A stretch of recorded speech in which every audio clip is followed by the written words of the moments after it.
Isang magandang araw naman po sa inyong lahat mga boss, at tara po samahan nyo naman ako ulit dito at mayroon naman akong ibahagi sa inyong kunting kaalaman na naman. At dito mayroon akong ginagawang Hyundai i40 at mayroon siyang concern sa kanyang busina. So dito ay i-share ko lang sa inyo yung shortcut na paraan kung paano natin mapadali i-diagnose yung busina.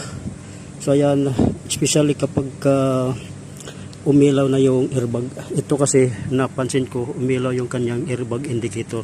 So makikita nyo sa cluster, yung kanyang airbag indicator ay umilaw. So pagka ganito ay malamang ang problema ay nandito sa clock spring coil. So yan, ipasilip ko lang sa inyo kung paano yung shortcut na ginagawa ko sa ganitong concern. At ito ay gagawin nyo lang kapag may concern ang busina at may nakita kayong airbag na